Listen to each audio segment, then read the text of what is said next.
धनतेरस में हम अक्सर मेटल्स लेते हैं। हाँ। Metals historically is a hedge against inflation.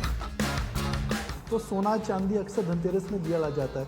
तो आई थिंक इस दिवाली में हमें मुहिम करनी चाहिए कि यह दिवाली सिख वाली, धनतेरस में सोना ना खरीदे मगर म्यूचुअल फंड के जरिए भी सोना खरीद सकते हैं। ये तो प्रोडक्ट प्लग था यार, ये तो प्रोडक्ट प्लग था। मैं तो ये कहूंगी कि आप बाकी चीजों की तो शॉपिंग कर रहे हैं, लेकिन साथ ही आप यूनिट्स की भी शॉपिंग कर लीजिए। जी, ये मत कहो खुदा से मेरी मुश्किलें बड़ी है, ये मुश्किलों से कह दो मेरा खुदा बड़ा है। ज्योत से ज्योत जगाते चलो, ज्ञान की गंगा बहाते चलो। सही बात है। तो ऐसे दीपक आते रहेंगे तो कहीं ना कहीं प्रकाश आ जाएगा और अंधकार दूर हो जाएगा। बढ़ो बदलो देश के साथ।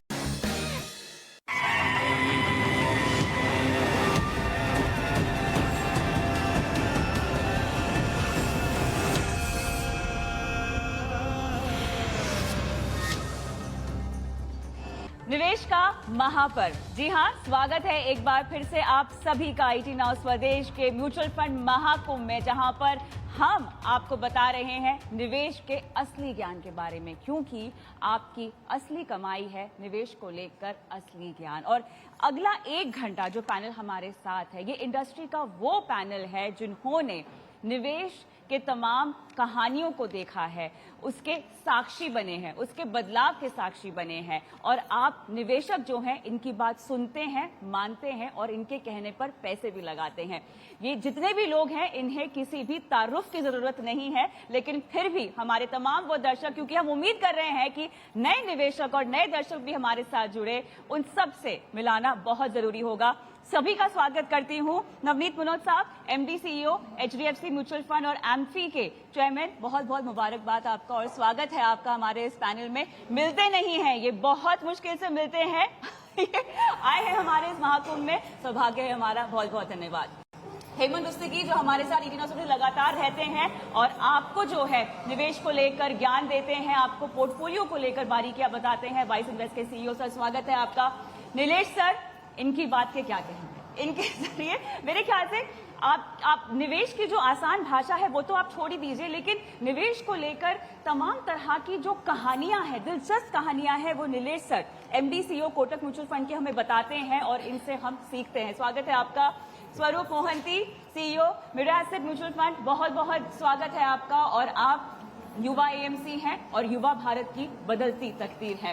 मेरे साथ बालासुब्रमण्यम सर भी हैं, MD CEO Aditya Birla mutual fund के, और इनके कहने पर किसी भी उम्र का कोई भी निवेशक हो, इनकी कही बात को अनसुना नहीं कर सकता है। तो आप सभी का इस मंच में बहुत बहुत स्वागत है। इन सब का परिचय मैंने कराया, इन सब की पदवियां आपको बता दी, डेजिग्नेशंस आपको बता दी, लेकिन ये जो अगला घंटा है, यहाँ पर इन सब की संघर्ष और अनुभव की कहानी बहुत अहम है, क्योंकि इन्हीं के संघर्ष और अनुभव के जरिए आपको समझ में आएगा कि ये किस तरह से भारत में निवेश की कहानी को आगे बढ़ा रहे हैं, बदल रहे हैं। सभी के संघर्ष और अनुभव की कहानियां हम आपको बताएंगे। और शुरुआत, और एक और बात, ये सब आपस में बहुत अच्छे दोस्त भी हैं, ठीक है? तो इनकी घनिष्ठता जो है, मैं चाहती हूँ वो उभर कर सामने आएगी। और अपने अपने म्यूचुअल फंड्स को तो छोड़ दीजिए, लेकिन उसके अलावा ये बाहर जब मिलते हैं तो किस तरह की निवेश को लेकर बातें करते हैं, निवेशकों की बातें करते हैं, या बातें करते भी है कि नहीं पैसों के बारे में, ये सब जानेंगे। तो आपकी कहानी से मैं शुरुआत करना चाहती हूँ। बहुत कुछ लिखा गया है आपके बारे में, कई बार आपने इंटरव्यूज दिए हैं जहां पर अपना निजी अनुभव आपने शेयर किया है। हमारे दर्शकों को बताइए कि आपने अपनी शुरुआत और इन सब के साथ आपका दोस्ताना कब से शुरू हुआ, क्या कहानी है?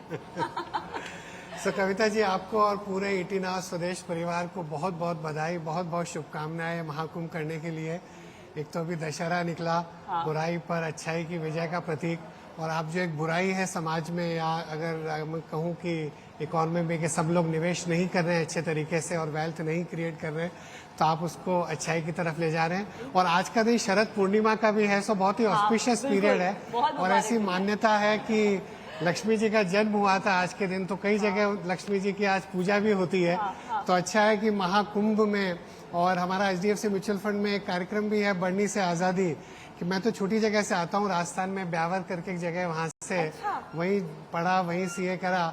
तो वहां पे मैंने देखा महिलाएं बर्नी में 100-200 रुपए अपने 50 रुपए रख देती है चावल की बर्नी में, और जब घर में जरूरत पड़े तब वो पैसे को निकालती है। तो हमने कैंपेन किया है कि वहाँ बर्नी से उस पैसों को आजाद करो और म्यूचुअल फंड में SIP करो, वो तो धीरे धीरे वो पैसा बढ़ता रहेगा। और सबके साथ का, मैंने और बाला ने तो 14 साल हम साथ में रहे। अच्छा। नीलेश भाई और अभी हम एक दूसरे इवेंट से साथ में आ रहे हैं, बोलते रहते हैं, हम पूरे देश में घूमते रहते हैं, यही अलग जगाते रहते हैं। और स्वरूप और हम साथ में थे बहुत सालों तक, तो एक ही परिवार है, बड़ा अच्छा लगता है, आप सभी का, है ना? और सब एक ही बात करते हैं, म्यूचुअल फंड सही है। म्यूचुअल फंड सही है, और गाड़ी कमाई को कैसे आपको आगे बढ़ाना है, बिल्कुल, है ना? तो कैमरे के सामने भी यही कहते हैं म्यूचुअल फंड सही है, जब बाहर मिलते हैं तब भी यही कहते हैं म्यूचुअल फंड सही है। बताइए कितना सही बोल रहे हैं ये। नवनीत भाई कभी झूठ नहीं बोलते, नहीं, बिल्कुल। वो हमेशा सच कहते हैं। एंड ये एक हमारा फैमिली है। बाला को मैं 1990 से जान रहा हूँ। मैं उनका निवेशक हुआ करता था एक जमाने में, फिर मैं उनको इश्यू भी बेचा करता था जब अच्छा? वो फंड मैनेजर थे। कन्विंस करते थे ये आपको? कन्विंस ही होते थे। तो मतलब आज हम लोग एक मकाम पे ऐसे पहुंच गए हैं कि अगर नवनीत भाई कुछ कह देंगे तो वो मैं भी उसमें अग्री हो जाऊंगा। बाला हमारी इंडस्ट्री के भीष्म पितामह हैं। हम सब उनके बाद आए हुए और उनके नीचे आए हुए हैं, तो वो भी जब बोलते हैं सच ही बोलते हैं। आई थिंक ये इंडस्ट्री की तकदीर है कि उसे इतने अच्छे लोग इतने अच्छे सालों के लिए मिले हैं। बिल्कुल बिल्कुल। बाला सर, इतना बड़ा कुनबा है, आप ही का कुनबा बोलूंगी मैं, क्योंकि सब आप ही से निकले हुए हैं यहाँ पर। ना वो तो है, बट म्यूचुअल फंड में इतना साल से हम लोग जो काम किया है साथ में मिलके, जी, अच्छी टाइम पे देखा और बुरी के टाइम पे देखा एक्चुअली। कुछ बताइए इस समय के बारे में। नहीं, कोई भी आप समय में देखें, 92 से हम लोग म्यूचुअल में लगा हुआ एक्चुअली। ऊपर नीचे मार्केट में देखा है, ऐसे भी देखा दुनिया बंद हो गया, अभी फाइनेंशियल सर्विस इंडस्ट्री में काम नहीं करना है, इधर से भागना है actually. And despite that mutual fund में लगा के अभी भी आजकल में म्यूचुअल में बात करते हैं। एक बहुत बढ़िया चीज हो गया एक्चुअली म्यूचुअल फंड में, सब लोग म्यूचुअल फंड सही के बारे में बात कर रहा था। पहले अपना खाली यही एक्सपेक्टेशन था म्यूचुअल फंड का जो रिस्क जो समझ के पहले जो बोलते हैं mutual fund subject to market risk, उसका कैसे चेंज कैसे कर सकता है unless you bring in something over and about that. So mutual fund सही अगर नहीं लेके आते हैं, सब लोग यही बोलते थे एक्चुअली म्यूचुअल फंड रिस्क है करके। अभी म्यूचुअल फंड सही है बोलने के बाद रिस्क तो है ही एक्चुअली, बट वो सेकेंडरी हो गया, which is what I think done wonders mutual fund industries में। हम लोग जो मिलके जो सब काम करते हैं, जो नीलेश ने बताया था 90 से हम लोग, he was on the sell side and I was on the buying side, and तभी क्या हम लोग मिलके काम करते थे। कुछ कठिनाइयां बताइए ना, क्योंकि आप सब सेल साइड पर भी रहे हैं, तो मुझे जानना है कि उस वक्त म्यूचुअल फंड बेचना कितना मुश्किल हुआ करता था। नहीं, वही मैं ये भी बोलना चाहता था एक्चुअली। नवनीत हम लोग मिलकर काम करते हैं। अच्छा। इनकम फंड के कैसे मार्केट में जाके बेचना है एक्चुअली, इक्विटी कैसे रिटर्न कैसे समझना है एक्चुअली, लोग को इनकम यील्ड कैसे समझना है एक्चुअली, ये सब हम लोग जाके इतना हार्ड वर्क करके सबको समझा देते हैं हम तभी। अच्छा। तो एक्चुअली आज के दिन पे उतना समझाएंगे बिल्कुल जरूरत नहीं, क्योंकि सबको आसान हो गई है, क्योंकि इतना साथ से काम किया है, सबका एक्चुअली इम्पैक्ट भी आ रहा है। So me and Navneet work together just to touch each other, like the same floor, same room for almost 15 years. कुछ किस्से बताइए ना आपके, हमें आपके किस्से जाने, बहुत कहानियां हैं आप दोनों की, हैं नवनीत सर? नहीं, ये भी बोलना चाहता हूँ, स्वरूप भी हम लोग साथ में मिलकर काम किया है, पर 3 साल पहले काम किया है। मेरा तो सौभाग्य है, देखिए, to have worked with Bala and Navneet together, two giants of the industry। जब मैं म्यूचुअल फंड सेल्स चालू किया तो आइडलाइज्ड नीलेश भाई। अच्छा। जब वो, आप विश्वास नहीं करेंगे, मैं भी नीलेश भाई डज नॉट नो, कैलकाटा में जब ये स्टेज में हुआ करते थे तो हमारा भी बैंक्वेट होता था। तो हमारा वो होटल के साथ एक एग्रीमेंट था। अच्छा। कि जब ये बात करेंगे तो बैंक्वेट से जब लोग आके खाना परोसते हैं ना, वहाँ बाहर से खड़ा होके मैं इनको सुनूंगा। अच्छा। राइट, क्योंकि दोज डेज इंटरनेट नहीं था कि ऐसा नहीं कि फोन में कुछ आता था, इनको सुन के we would gain knowledge, because मेरे सेल्स साइड ये सब फंड मैनेजर्स हैं। It's very difficult to compete very honestly, but you know sitting with them, hearing them over the years, and जो इन्होंने कहा, देखिए it's a very different industry now. अगर आप 90s में जाएं, जब मैं चालू किया इंडस्ट्री, तो तब हम इनकम फंड बेचते थे, इनकम फंड 14-15% देते थे, तो हम इक्विटी क्यों करें? सही बात है। फिर अर्ली 2000 में चालू किया म्यूचुअल फंड, वो टेक फंड का एक ईरा आया, इन्हें भी 10 का 2 हो गया। अच्छा। आप सोचिए, एज अ सेल्स गाय हम खड़ा होकर पैसा मांगते हैं। हाँ और जब वो ये हालत होता है तो रिस्क क्या होता है, बहुत early in my career I am very thankful कि रिस्क का जो नजरिया है वो बहुत अर्ली आ गया हमारे लाइफ में। फिर जो एज अ सेलर हम लोग बन गए, बहुत अलग बन गए। आज के डेट में रिस्क बताने में हमें कोई झिझक नहीं, बिल्कुल खुल के बात करते हैं रिस्क में। I think that is more important. People think it is a business of return generation, actually it's a business of risk mitigation. बिल्कुल सही। और इनसे सीखा है मैंने ये सब, यू नो। सो मेरे लिए तो sitting here itself is a great thing. एक किस्सा कहना चाहूंगा जो दुनिया के म्यूचुअल फंड इतिहास में शायद ही हुआ होगा। अच्छा। बाला, मैं, नवनीत, हम सब originally fixed income fund manager हैं। और 1997 के आसपास जो ब्याज की दरें कम होना चालू हुई तो 2001-03 तक हमारे डेट फंड्स ने इक्विटी फंड से अच्छा रिटर्न दिया था। एंड बहुत सारे निवेशक आ रहे थे। और 2003 के आसपास हमें लगा कि अब ये तेजी खत्म हो रही है बिकॉज ब्याज की दरें यहाँ से बढ़ेगी। एंड हम सब ने, और भी कई डेट फंड मैनेजर थे उस समय के जो आज यहाँ पे नहीं है, वो सब ने एकजुट होके एक साथ होके निवेशकों को बोला आप डेट फंड से पैसा निकाल दीजिए। अच्छा। हमारा फिक्स्ड इनकम फंड तकरीबन 95% कम हो गया, सबका मोटा मोटा उतना ही कम हो गया। अच्छा। सारे फिक्स्ड इनकम फंड मैनेजर ने मिलके लोगों का पैसा वापस दे दिया, सेइंग दैट कि अब मार्केट में वो पैसा नहीं बनेगा फिक्स्ड इनकम में जो आपने पहले देखा था। मैंने बहुत रिसर्च किया है दुनिया भर के म्यूचुअल फंड में, आज तक एक ऐसा किस्सा नहीं देखा है जहाँ पे फंड मैनेजर ने सामने से पैसे लोगों को रिटर्न कर दिए। बिल्कुल सही कह रहे हैं। एंड ये दोनों मेरे साथ है। एक करेक्शन बोलूंगा, इन्होंने कहा कि फिक्स्ड इनकम मैनेजर्स थे, नहीं बहुत बेहतरीन फिक्स्ड इनकम मैनेजर्स थे। ओके। पर एक बताऊं आपको, आज जैसे हम लोग सेलिब्रेट करें 47 लाख करोड़ का AUM हो गया इंडस्ट्री का, 16,000 करोड़ रुपए हर महीने की SIP आ रही है और इतना म्यूचुअल फंड्स का नाम हो गया। लेकिन मुझे अच्छी तरह से याद है जब मैं बिरला कैश प्लस मैनेज करता था, 100 करोड़ का AUM हमने सेलिब्रेट किया जब फंड 100 करोड़ का हो गया, पहला लिक्विड फंड। और जब इंडस्ट्री का 2002 में 1 लाख करोड़ का AUM हुआ तब हमको लगा था कि 1 लाख करोड़ हम मैनेज कर रहे हैं सब इंडस्ट्री वाले मिलके। वहां से आज 45 गुना AUM 20-21 सालों के अंदर हो गया है। तो 2002 में 1 लाख करोड़ हुआ, 2012 में 6 लाख करोड़ हुआ और 2022 में 36 लाख हो गया। इस तरह की ग्रोथ हुई है। तो आप सोच सकते हैं कि 2032-33 में हम कहाँ होंगे। सच में बिल्कुल, ये तो मतलब समुद्र में एक छींटे जैसा है। पाला सर सही है एक्चुअली।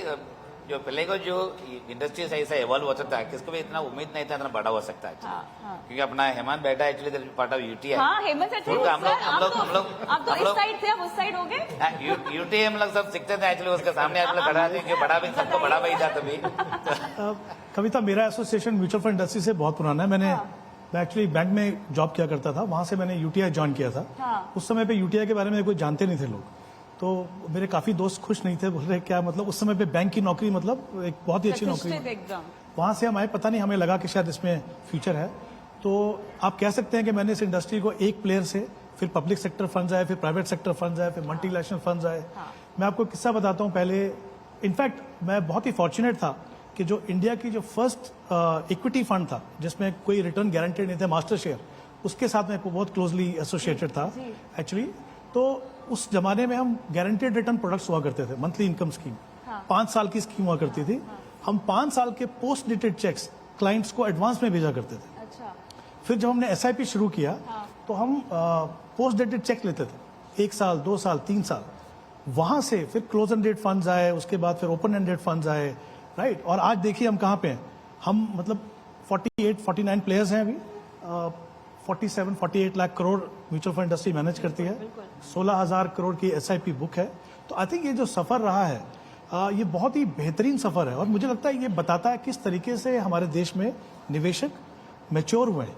और ये मैं कह दूं कि इंडस्ट्री ने बहुत काम किया। आई थिंक जितने भी स्टेक होल्डर्स थे, चाहे वो डिस्ट्रीब्यूटर्स रहे हों, चाहे वो म्यूचुअल फंड रहे हों, चाहे वो रेगुलेटर्स, उन्होंने जिस तरीके के रेगुलेशन बनाए, आई थिंक काफी काम हुआ है उसके ऊपर।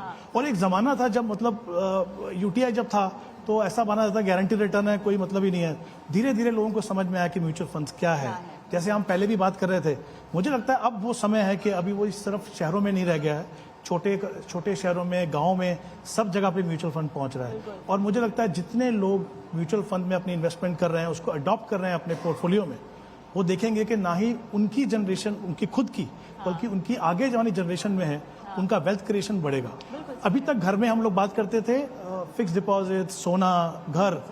अब जब घर में म्यूचुअल फंड की बात होगी, म्यूचुअल फंड की रिटर्न्स की बात होगी, ऑप्शन की बात होगी, तो आप ये मान के चलिए कि ये एक इंटीग्रल पार्ट बनने वाला है धीरे धीरे सारे हिंदुस्तान के जो इन्वेस्टर्स हैं उनके पोर्टफोलियो का। तो बहुत ही बेहतरीन सफर, बहुत कुछ देखा, कैसे सोच बदली, कैसे इंडस्ट्री ने अडॉप्ट किया अपने आप को, और किस तरीके से इन्वेस्टर्स को मदद किया वेल्थ क्रिएशन में। और एक मैं कहना चाहूंगा, यहाँ सारे दिग्गज फंड मैनेजर्स बैठे हैं, आई थिंक मुझे लगता है कभी कभी हम शायद उनको इतना क्रेडिट नहीं देते जितना उनको मिलना चाहिए था। मुझे लगता है जो आज हमारी सक्सेस है उनमें इन सभी का बहुत बड़ा हाथ, बिल्कुल बिल्कुल, क्योंकि अल्टीमेटली इन्होंने सबके लिए वेल्थ क्रिएट किया, लोगों को बताया कि अगर आप जब प्रोफेशनल फंड मैनेजर को पैसा देते हैं तो किस तरीके से आपका पैसा बनता है। बिल्कुल। तो definitely I would like to say thanks to everyone. I think उनका जो कंट्रीब्यूशन है म्यूचुअल फंड ग्रोथ में, बहुत ही बड़ा कंट्रीब्यूशन। नहीं, आप ही नहीं, 18 स्वदेश भी ये तमाम दिग्गजों को धन्यवाद देना चाहता है। और हम तो कह रहे हैं 2 साल पुराना चैलेंज है, और आप सबसे सीखने के लिए तो अभी हमारे पास अथाह समुंदर है।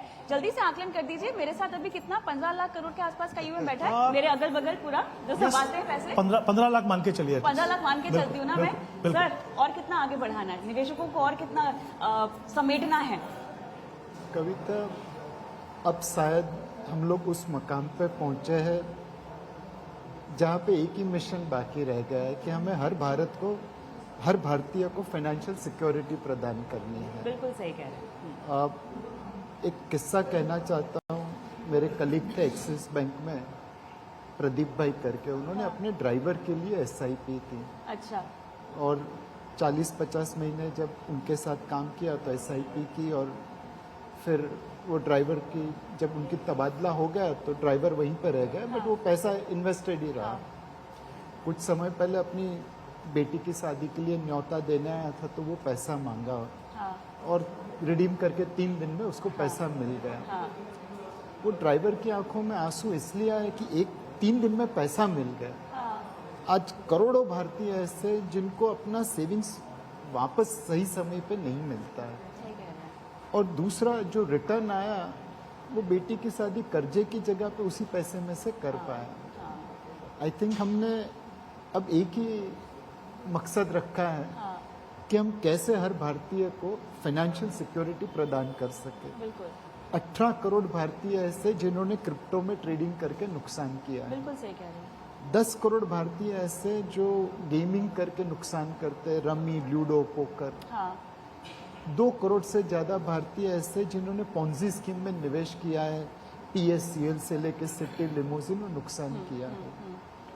7 करोड़ से ज्यादा भारतीय ऐसे जिन्होंने FNO में या स्टॉक मार्केट में या कमोडिटीज मार्केट में स्पेक्यूलेशन करके नुकसान किया। जहाँ पे 15-20% रिटर्न पिछले 15-20 सालों का निकला है, वहाँ पे इतनी मेहनत करने के बाद 4 करोड़ भारतीय ही है।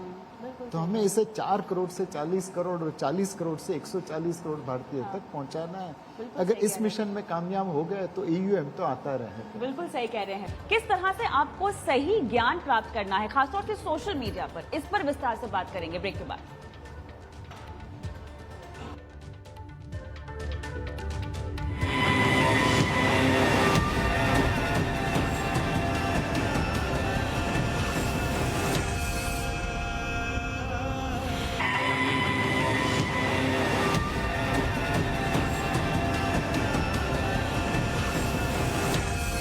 मर गया था, उसके बाद उनको बिल्कुल मालूम था, उन खाली कागज था, म्यूचुअल फंड कागज था। अपना बोरीवली ऑफिस ब्रांच में आके घुस के ऐसा सोच के आया था ऑफिस में, शायद पैसा है क्या नहीं है उसको उम्मीद नहीं था। एक्चुअली ऐसे चेक करने लिए आया था। उनका 1 लाख रुपए डाला था अपना बिरला एडवांटेज फंड में। अच्छा। To her surprise the value of the investment about 45 lakh rupees when she came. ऐसा सोच के आए थे, एक्चुअली बिल्कुल पैसा नहीं रहेंगे नहीं रहेंगे समझ के आए थे। बट उसके बाद वो देखने के बाद उसको हम लोग सब करके उसको नॉमिनेशन करके वो ट्रांसमिशन करके तो पैसा दे दिया वापस। उनको इतना खुशी हुआ, जो ब्रांच मैनेजर जो था उनके लिए पूरी हेल्प किया है उन्होंने, सब सोचा उन्होंने उनको कमा के दिए।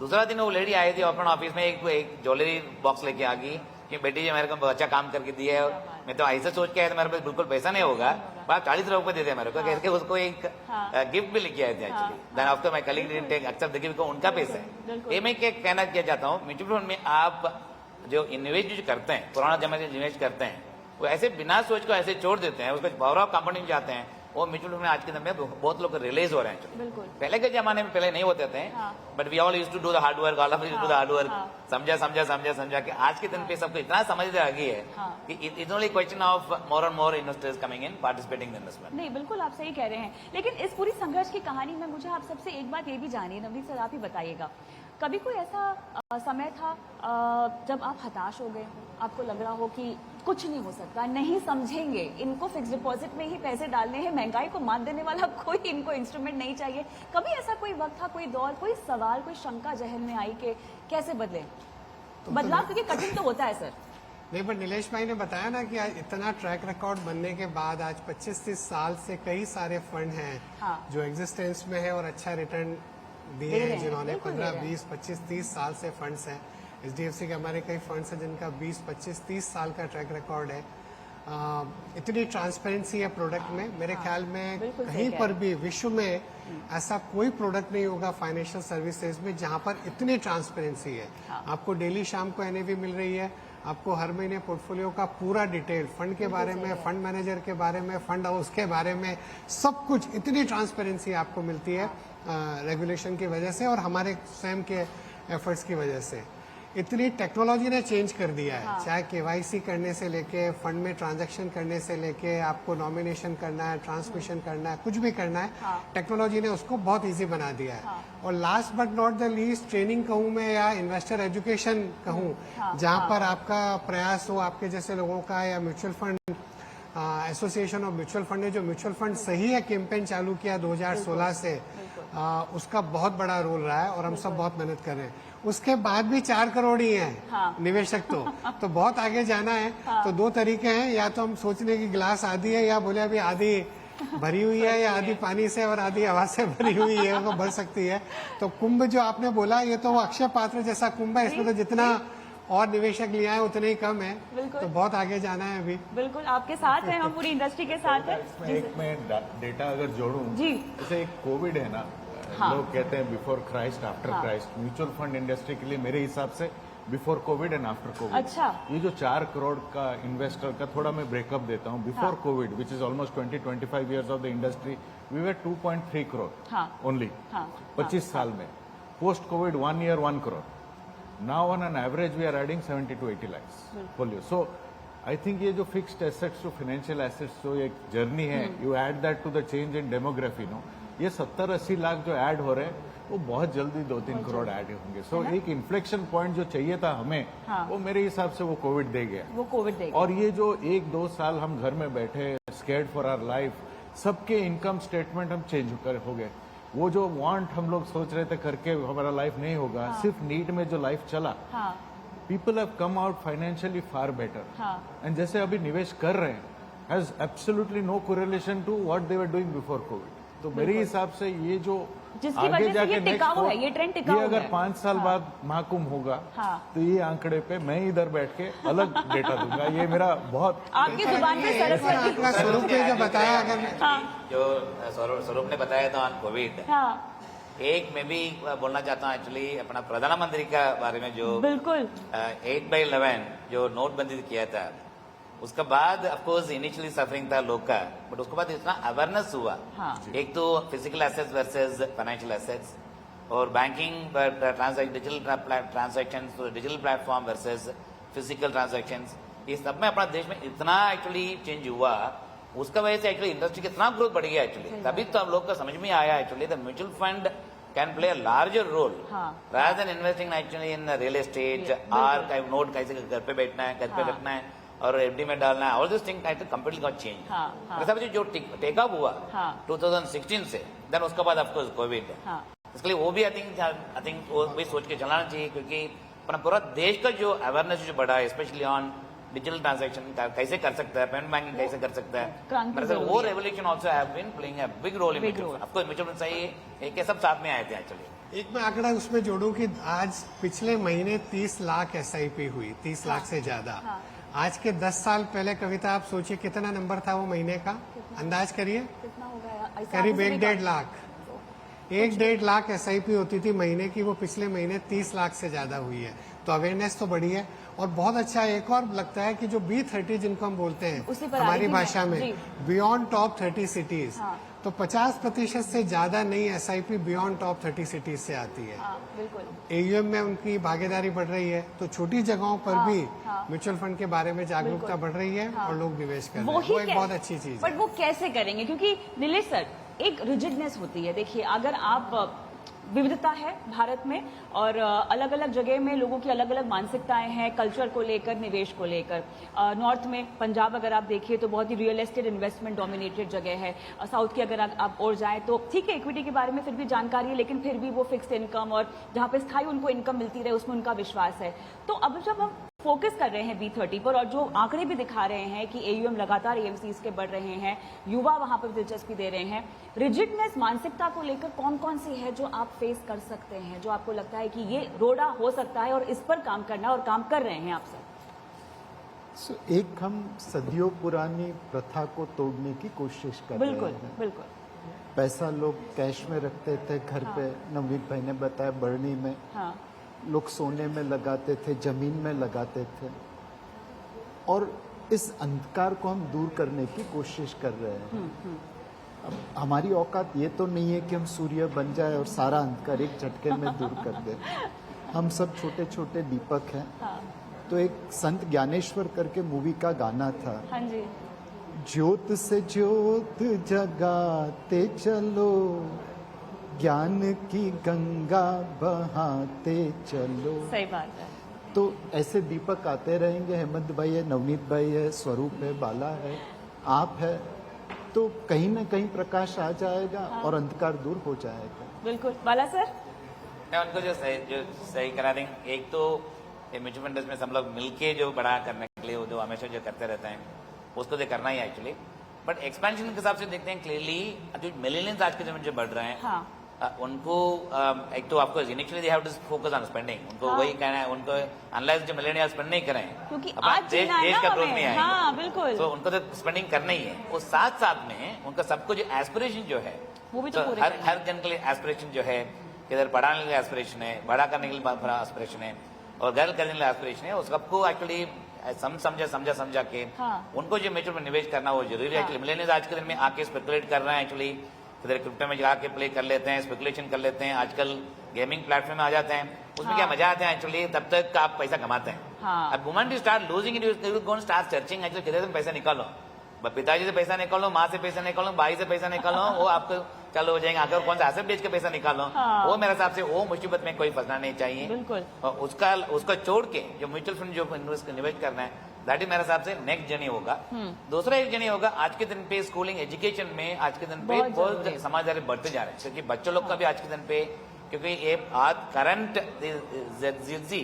देर all grown up from the digital world, unlike guys we are actually पुराना जमाना पैदा हुआ एक्चुअली, उसको डिजिटल वर्ल्ड में हम लोग घुसा है actually. But current generation actually digital world में पैदा हुआ, उसके लिए अवेयरनेस बहुत बड़ा है एक्चुअली। उनको कैसे समझा सकते हैं, शी कैन बिकम इन्फ्लुएंसर, उनका माँ बाप के लिए इन्फ्लुएंसर बन सकता है एक्चुअली। स्कूलिंग में जो एजुकेशन बढ़ाने के लिए हम लोग जो चालू कर रहे हैं, ultimately that will also lead to increased awareness, और म्यूचुअल फंड में उसका वजह से फायदा हो सकता है। तो परवरिश में ही शामिल होना चाहिए स्वरूप। कविता देखिए, between my father, me and my son, जो एक जनरेशन गैप की बात होती है ना, actual generation gap is between me and my son. अच्छा। क्योंकि देखिए, मैं look at the economic status of the country. मेरे फादर के इकोनॉमिक स्टेटस में ऐसा था कि घर की जरूरत थी, राइट। अब वो सोचते हैं जो भुवनेश्वर में घर है वो मुझे इनहेरिटेंस में देंगे, लेकिन मैं कभी नहीं जाऊंगा, इज अ रियलिटी। मेरा बेटा will not create assets, he will create experiences. ये वो बहुत डिफरेंस एक अप्रोच है, उसका इकोनॉमिक लेवल डिफरेंट है, उसका नॉलेज लेवल डिफरेंट है, हेंस उसका रिस्क टेकिंग एबिलिटी बहुत डिफरेंट है। इसलिए I am again saying that this shift to financial assets will be quicker in that generation than ours, and mark my words, 60% of world population under 30 is in India. बिल्कुल सही। तो ये एक बहुत dramatic shift होगा। ये जो 80 lakh folios की हम बात कर रहे हैं ना, मेरे हिसाब से 80 लाख भी हो सकता है पर मंथ, 8 करोड़ हो सकता है per month, because the demography of people working and earning money. And please, $2,000 का पर कैपिटा हो गया इंडिया, ये अभी गरीब देश नहीं रहा। भला आई एग्री कि स्पेंड करेंगे, बट वो स्पेंडिंग के लिए ये जो एजुकेशन चल रहा है कि उसके लिए जरूरत है पैसा बचत करना, that also is growing, so the change can be pretty dramatic is what I am saying. तो कविता, अगर मैं एक चीज और ऐड करूं, आपने फंड मैनेजर्स के लिए इतना अच्छा कहा, इंडस्ट्री के लिए, पर इतने बड़े देश में अभी भी डिस्ट्रीब्यूटर्स और एडवाइजर्स की जो संख्या है वो बहुत कम है, और काफी क्रेडिट उनको जाती है जब बाजार का उतार चढ़ाव होता है। आप हमारे को बुला लेते हैं, बोल देते हैं invest regularly, keep discipline, but investor को हैंड होल्ड करना उस समय पर कि जब वो एक जियोपॉलिटिकल रिस्क देख रहा है, आज कोई इजराइल हमास के जियोपॉलिटिकल रिस्क देख रहा है, कोई इंटरेस्ट रेट्स का मूवमेंट देख रहा है, 2 या 3 दिन जब बाजार नीचे गया तो आप हैंड होल्डिंग करते हो, बट इन्वेस्टर को एक्चुअली मिलना और उसको हैंड होल्ड करना कि नहीं आप डटे रहिए, आप बने रहिए, लंबे समय में पैसा बनेगा, उनको बहुत क्रेडिट जाती है। और पर देश का जो साइज है उसके हिसाब से हमारे को बहुत ज्यादा डिस्ट्रीब्यूटर्स और बहुत ज्यादा एडवाइजर्स की जरूरत है। आई थिंक ये बहुत ही इंपॉर्टेंट एस्पेक्ट है। ये एक ऐसा चीज है जिसको हम क्वांटिफाई नहीं कर पाते।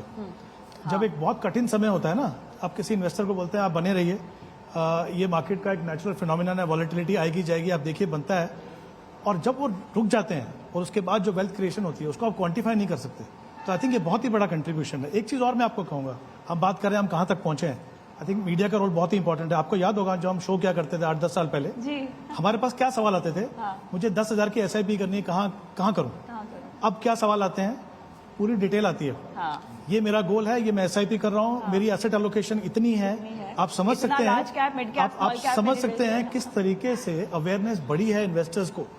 और जैसे मैंने पहले भी कहा था कि दो सेगमेंट्स हैं, एक जिन्होंने म्यूचुअल फंड को अपनाया, समझा कि सही तरीका क्या है इन्वेस्ट करने का, और वो उसके बेनिफिट ऑलरेडी देख रहे हैं, और जो दूसरी जो सेगमेंट है जो धीरे धीरे म्यूचुअल फंड को अडॉप्ट कर रहे हैं। और मुझे लगता है जैसे मैंने पहले भी कहा कि वो काफी फर्क पड़ेगा उनके फाइनेंशियल फ्यूचर के ऊपर। तो we have come a long way, I think काफी कंट्रीब्यूशन रहा है, किस तरीके से लोगों ने सीखा है, किस तरीके से समझा है।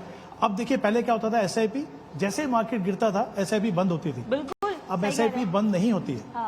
अब लोग पूछते हैं और पैसा लगा दूं अभी इस समय पे, तो I think there is awareness. Okay, शायद वो भी ऑब्वियसली ठीक नहीं है कि आप हर फॉल पे पैसा लगाएं, लेकिन मेरा ये मानना है कि उनका जो माइंडसेट बदला है, और मुझे लगता है म्यूचुअल फंड की जो जगह बनेगी पोर्टफोलियो में, जो बन रही है, उसमें सबसे बड़ा बदलाव जो है वो सोच का है। और जो सोच बदली है, जो डर निकला है, वो मुझे लगता है उससे हम यहाँ तक पहुंचे हैं। और जैसे जैसे और लोगों की सोच बदलेगी, आप देखेंगे कि जैसे मैंने पहले कहा कि ये बहुत ही इंपॉर्टेंट हिस्सा बनेगा हमारे देश में करोड़ों इन्वेस्टर के अपने इन्वेस्टर के पोर्टफोलियो। बिल्कुल, लेकिन कन्फेस करूं इस पे, हाँ बिल्कुल, हेमंत सर ने एक बहुत अच्छा चीज बोला कि अब गोल्स हिसाब से आते हैं, बट ये इतना चेंज हुआ बाहर से, ऑनेस्टली मैं बताऊं मुझे बहुत शक हुआ।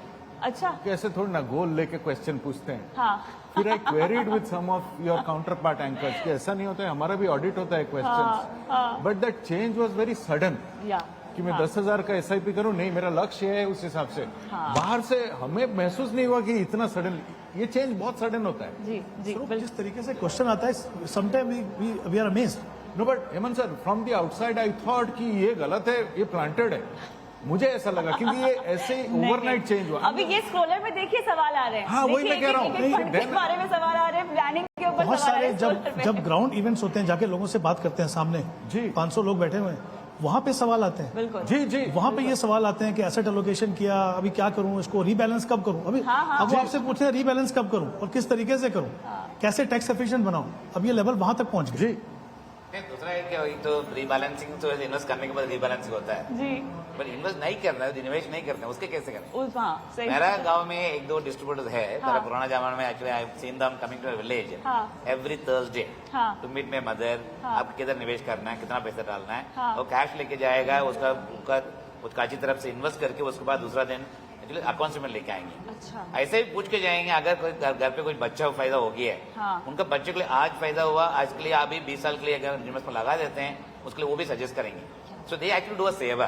ऑफ कोर्स हम लोग समझते हैं एक्चुअली वो डिस्ट्रीब्यूट कर रहे हैं, कमिटी के लिए काम कर रहे हैं, ऐसा नहीं है, वो देश के लिए सेवा भी कर रहे हैं और कस्टमर की सेवा भी कर रहे हैं, like a family members. So mutual fund भी आप देखेंगे नेशनल इंटरेस्ट के लिए जो काम करते हैं, जो इम्पैक्ट जो है, तो हम लोग तो पैसे सेव कर रहे हैं, इन्वेस्ट कर दिया, हम लोग काम करते रहते हैं, वो नेशनल का जो उसका वजह से सेविंग्स बढ़ते हैं और नेशनल के लिए इतना फायदा जो होता है, therefore we always feel that we are working in the national interest। हाँ, बिल्कुल बिल्कुल सही कह रहे हैं। फिलहाल मुझे इस चर्चा में ब्रेक लेने का बिल्कुल मन नहीं है, लेकिन वक्त हो गया है ब्रेक लेने का। प्रोड्यूसर साहब मेरे कान में बोल रहे जल्दी से ब्रेक ले लो। निवेश की हम बात कर रहे हैं, आपको सजग बनाने की बात कर रहे हैं, लेकिन इसके बीच में सोशल मीडिया का जो खेल है वो आपके लिए फायदेमंद तो रहा है, लेकिन कैसे झोला छाप सलाह से भी आपको बचना है। तमाम अनुभवी लोग मेरे साथ हैं और इनसे किस तरह से आपको सही ज्ञान प्राप्त करना है, खासतौर से सोशल मीडिया पर, इस पर विस्तार से बात करेंगे ब्रेक के बाद।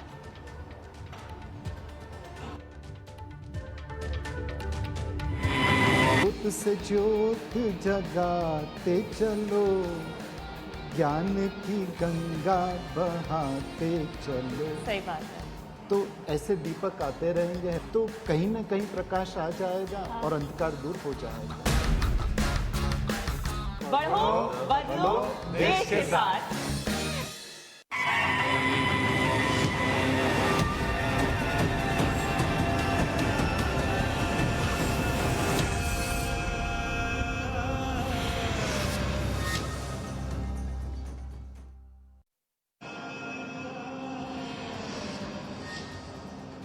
स्वागत है एक बार फिर से आप सभी का निवेश के इस महापर्व में, जो 18 स्वदेश पर आप देख रहे हैं म्यूचुअल फंड महाकुंभ के नाम से, और मेरे साथ दिग्गज पैनल इंडस्ट्री का। और जैसे कि चर्चा में अब तक ये एस्टैब्लिश हो ही चुका है, कम से कम 15 लाख करोड़ तक के AUM के जो है प्रतिनिधि, वो सब मेरे साथ यहाँ पर बैठे हुए हैं।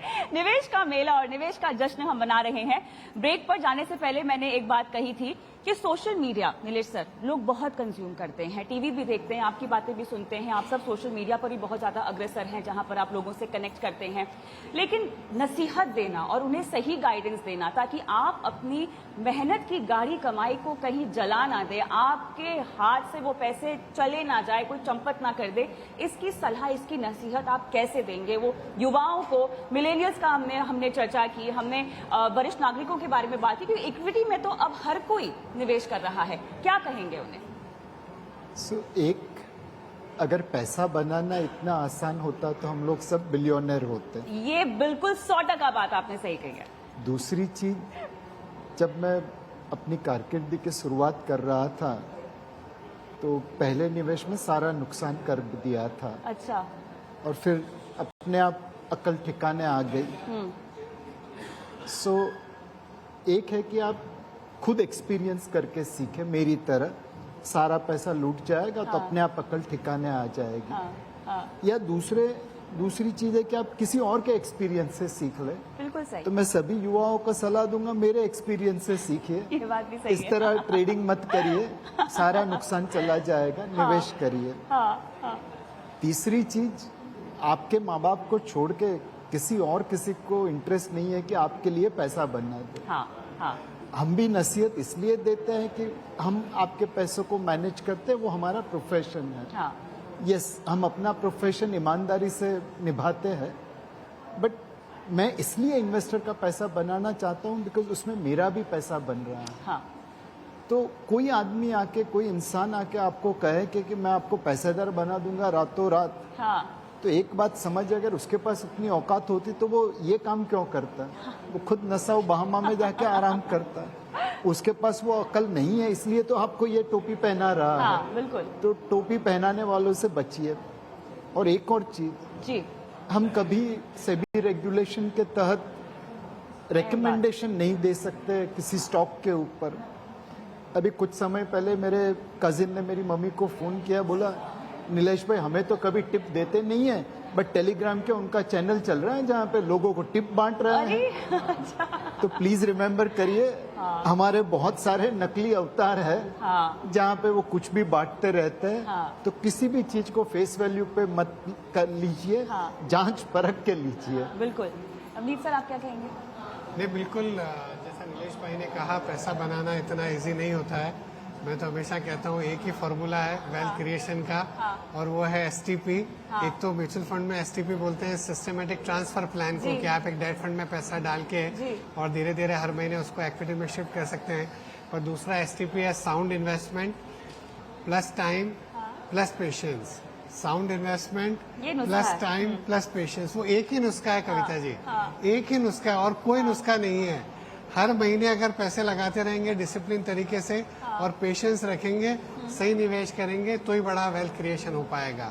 और कोई भी फंड का ट्रैक रिकॉर्ड देख लीजिए, 15, 20, 25, 30 साल का, जिन निवेशकों ने पैसा बनाया वो उन्होंने ही बनाया जिन्होंने ये फॉर्मूला को फॉलो किया है।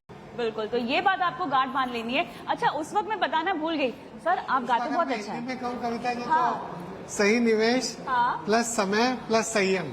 सही निवेश, सही समय और सही निवेश, समय मतलब लंबा समय चाहिए प्लस संयम, धैर्य चाहिए। ये फॉर्मूला है, ये आपको समझना है।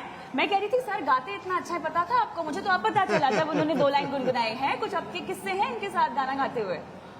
अभी आजकल गाने लगे नीलेश भाई। अच्छा, नवीन सर भी गाते हैं, दोनों गाते हैं एक साथ।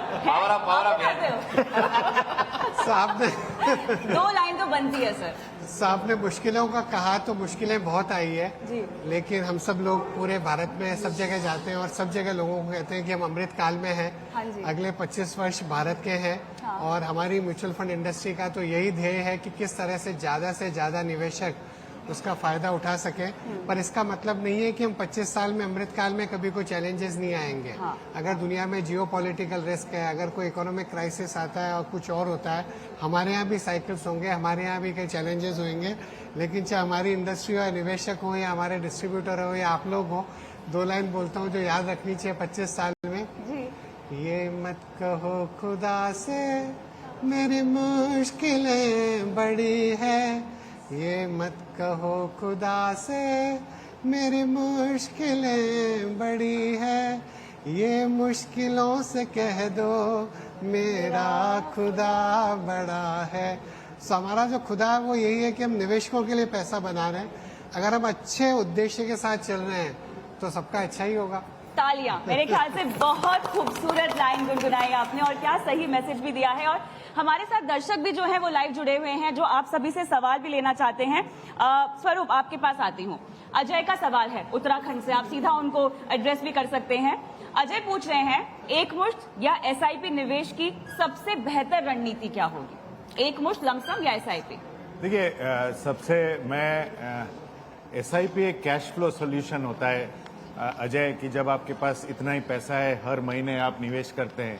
लेकिन आप मुझे अगर पूछे कि सबसे बेहतरीन समय कब है निवेश करने का, वो है जब आपके पास पैसा हो। जब आप एक फंड मैनेजर के पास आते हैं तो आप ये मुश्किल उस पर डालते हैं कि वो आपका पैसा कैसे मैनेज करें। तो जब पैसा हो तो आप प्लीज फंड मैनेजर को दीजिए अपने रिस्क प्रोफाइल के हिसाब से, और प्लीज एक लमसम को एसआईपी के तरीके में मत बांटे, क्योंकि जब आप एक लमसम को एसआईपी में बांटते हैं तो मार्केट टाइमिंग करते हैं, और अब सब जानते हैं कि timing the market is wrong. तो एक लमसम को लमसम के तरह देखें। जब ये देश 3-3.5 ट्रिलियन से 6.5 ट्रिलियन जा रहा है, तो जितना निवेश आप अभी कर सकते हैं उतना ही आपका ग्रोथ तब से चालू हो जाता है, पावर ऑफ कंपाउंडिंग तब चालू हो जाता है। Have conviction, believe in the India story, और don't confuse lump sum to SIPs. SIP is a cash flow solution which you participate because उतना ही पैसा है आपके पास। तो दोनों अलग अलग रखें। I am a complete lump sum investor, जिस दिन पैसा होता है उस दिन मैं फंड मैनेजर को दे देता हूँ। चलिए, बहुत बढ़िया। एक ट्रिक क्वेश्चन मुझे ना आप चारों से पूछना है और अंत में आपसे पूछना है। नवनीत सर, सर की एक्सप्रेशन देख रही हूँ मैं ट्रिक क्वेश्चन बोलकर। अच्छा, अगर HDFC म्यूचुअल फंड में पैसे नहीं लगाने हो तो कोटक, मिराय, ABSL कहाँ लगाने चाहिए? तीनों में स्प्लिट कर दीजिए। ये गलत बात है, मुझे एक ही फंड हाउस चाहिए। ये तीनों हमारे दोस्त हैं। दोस्त ही छोड़िए ना, मुझे तो कमाई करा के दीजिए। नहीं, आई थिंक इंडस्ट्री पर फेथ रखना चाहिए। इतनी इंडस्ट्री में ट्रांसपेरेंसी है, इतना हाई क्वालिटी गवर्नेंस है, इतने हाई क्वालिटी हमारे फंड मैनेजर्स हैं, तो आई थिंक तीनों में लगाना चाहिए। आपने बहुत ही डिप्लोमेटिक जवाब दिया। ऐसा जवाब आप तीनों में से नहीं देंगे। सब जगह पैसा उसमें दूसरा भी पैदा हो गया, कभी आप लोग अच्छा करेंगे कभी खराब करेंगे, उसमें एवरेज भी हो जाता है। अरे यार, नहीं, ये मेरा सवाल फ्लैट हो हो गया ये। बिजनेस और पर आपने डाइवर्सिफिकेशन। बोल दिया सबसे पहले HDFC में करिए, बराबर। अच्छा देखिए, चलो नीलेश सर आपके लिए सेम सवाल, कहाँ लगाएं? कोटक में नहीं लगाना है तो तीनों में से। सो आपको यहाँ से लेट्स से बोरीवली पहुँचना है। अब कौन सी ट्रेन में बैठे ये क्या जरूरी है, या ट्रेन में बैठे वो जरूरी है? मेरे हिसाब से कौन सी ट्रेन पकड़े, फास्ट स्लो, विरार वाली पकड़े, बोरीवली वाली पकड़े, ट्रेन में बैठ जाइए बस, चाहे किसी की भी ट्रेन हो, कोई फर्क नहीं यहाँ पड़ता, पे- मंजिल पे पहुंच जाएंगे। दोस्ती खाता भी हिट है, ये कुछ बोल ही नहीं सकते। I will answer. हाँ, तीनों हाँ। फंड हाउसेज में बहुत मेरे चहीते अच्छे फंड मैनेजर्स हैं, मैं डिस्क्लोज भी कर सकता हूँ। हाँ। बट तीनों फंड हाउसेज में मेरे पैसे हैं। चलिए, ये कुछ दमदार मेरे निवेशकों के लिए जवाब। Because मैं ये कहना चाहता हूँ, अभी भी हम लोग का फंड में नीलेश शाह का फोलियो है। जो है 1990 में फैमिली चालू हुआ का था। है वाला, अभी भी है। फैमिली का। और नवनीत का जो हम लोग का फोलियो था अभी भी है, हेमंत का भी अभी अपना फोलियो है, 25 साल से है ना। यही कहना है जो नीलेश ने बताया था, गाड़ी की तरफ जो उनको जो डेस्टिनेशन हो जाएंगे, 8 बजे निकलेंगे, 9 बजे विरार पहुंच जाएंगे, आप बैठ जाइए, will ensure destination reach safely. UTI master chef का ओरिजिनल इन्वेस्टर अब तक फिजिकल में रखा है। आप बताइए। देखिए कविता, आई थिंक मैं एग्री करता हूँ। देखिए पहली बात तो हमने कहा 15 लाख करोड़ यहाँ पे मैनेज करने वाले लोग हाँ, बैठे सब हुए बैठे हुए हैं, हैं। तो ये फंड को तो छोड़ नहीं सकते आप। बट आई थिंक इंपॉर्टेंट है, हर फंड हाउस की अपनी फिलोसफी है, उनके पास अलग अलग प्रोडक्ट्स हैं। जैसे आपने बात की पहले कि सोशल मीडिया का क्या करें, आई थिंक वो एक जनरल जब आपको इन्फॉर्मेशन मिलती है वो आपके लिए सूटेबल है कि नहीं वो आपको देखना है। आपका जो अपना पोर्टफोलियो है, किस तरह के कैटेगरी के फंड्स हैं, कौन सा फंड उस कैटेगरी में अच्छा करता है वो आपको चुनना है। आई थिंक ये पहले आपको देखना है एसेट एलोकेशन, फिर देखना कहाँ इन्वेस्ट करना है, फिर आप फंड में आते हैं। तो मुझे लगता है इंडस्ट्री में बहुत सारी ऑप्शंस है और यही एक खूबी है मुझे लगता है म्यूचुअल फंड इंडस्ट्री की आज, कि इतने सारे ऑप्शंस आपको दिए जाते हैं। तो अपनी सूटेबिलिटी के हिसाब से इन्वेस्ट कीजिए और मुझे लगता है हर फंड हाउस के पास ऐसे प्रोडक्ट्स हैं जो आपके पोर्टफोलियो में जगह बना सकते हैं। बिल्कुल, कुछ सवाल ले लेते हैं। नवनीत सर, विमलेश का बड़ौदा से सवाल है, अगर 1 साल तक किसी भी फंड का प्रदर्शन उम्मीद के मुताबिक ना हो तो क्या करना चाहिए? विमलेश बड़ौदा से। अगर अच्छा फंड है, आपके एसेट एलोकेशन के हिसाब से सही है, तो कंटिन्यू करना चाहिए। ऐसा कोई फंड मैनेजर नहीं होगा जो हर क्वार्टर अच्छा करेगा। अगर आप हर क्वार्टर अच्छा कर रहे हैं, इसका मतलब आप अच्छे ट्रेडर हैं, अच्छे फंड मैनेजर नहीं है। How can you predict market every quarter, every year? So fund manager जो होते हैं, इक्विटी की अगर हम बात कर रहे हैं, लंबे समय के लिए निवेश कर रहे हैं, उसमें उतार चढ़ाव होंगे, परफॉर्मेंस में भी उतार चढ़ाव होंगे। पर अगर आपने अच्छे फंड का चयन करा है, अपने डिस्ट्रीब्यूटर से बात करके और उसमें कंटिन्यू करिए। चलिए नीलेश सर, आपके लिए सवाल प्रशांत वर्मा का। अभी अभी नई नौकरी इनकी शुरू हुई है, तो SIP के लिए किस तरह के फंड का चुनाव करना चाहिए?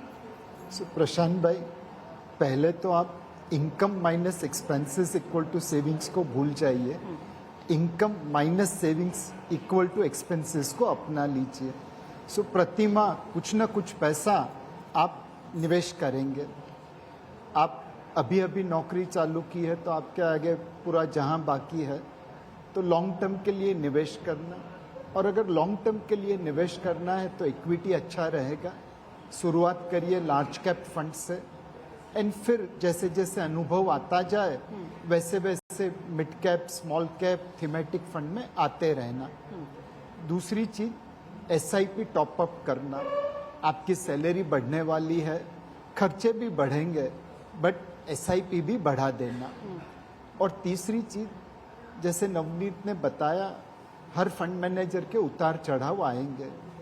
जिस दिन SIP के रिटर्न नेगेटिव हो जाए, जिस दिन SIP के रिटर्न कम हो जाए, उस दिन कुछ पैसा कहीं से निकाल के मार्केट में लमसम इन्वेस्टमेंट कर देना। That will be the best time to invest. ये 3 चीजें फॉलो करिए, I am sure this will give you financial freedom. Bala sir, Suhas एक सवाल पूछना चाहते हैं आपसे। ये एक नए निवेशक हैं, लेकिन ये अपने पोते पोतियों के लिए इन्वेस्टमेंट करना चाहते हैं। उनका भी क्वेश्चन में आंसर भी मिल गया है। हाँ, कि अच्छा। उनको अगर पुस्तक के लिए इन्वेस्ट करना है, हाँ, उसका मतलब लंबा समय के लिए पैसा बिल्कुल। है। हाँ, तो नीलेश ने बताया था, अगर लंबा समय के लिए आपका पैसा है तो उसमें ही आपको पावर ऑफ कंपाउंडिंग इम्पैक्ट भी आ सकते हैं, क्योंकि इक्विटी इन्वेस्टमेंट्स लंबा समय रखते हैं, मार्केट ऊपर नीचे होते हैं, फिर भी और इकोनॉमिक ग्रोथ आते जाएंगे। जो स्वरूप ने पहले बताया था, एक्चुअली आज $3 ट्रिलियन इकोनॉमी है और $4 ट्रिलियन इकोनॉमी और $6 ट्रिलियन इकोनॉमी होंगे, उसमें साथ साथ में मार्केट में हमेशा बढ़ते जाते हैं। बिल्कुल सर। तो अगर उसमें अगर उम्मीद है और लंबा समय के लिए है, उनका चिल्ड्रन के लिए इन्वेस्ट करना है और ग्रैंड चिल्ड्रन इन्वेस्ट करना है, equity is the only way to invest. बिल्कुल। सवाल खत्म नहीं हो रहे हैं और ना ही मेरा मन है इस पैनल को समाप्त करने का, लेकिन समय मेरा यहाँ पर खत्म हो रहा है। जाते जाते आप सभी से दरख्वास्त है, मैं 1 2 3 बोलूंगी और आप सबको कहना है बढ़ो बदलो देश के साथ। ठीक है, 1 2 3। बढ़ो बदलो देश के साथ। चलिए इसी गुरु मंत्र के साथ इस पैनल पर मुझे दीजिए इजाजत, लेकिन आपको कहीं नहीं जाना है, आपको बने रहना है 18 नाउ स्वदेश पर ही, क्योंकि म्यूचुअल फंड का महाकुंभ यहाँ पर अभी भी जारी है। बहुत बहुत धन्यवाद आप सभी का, धन्यवाद।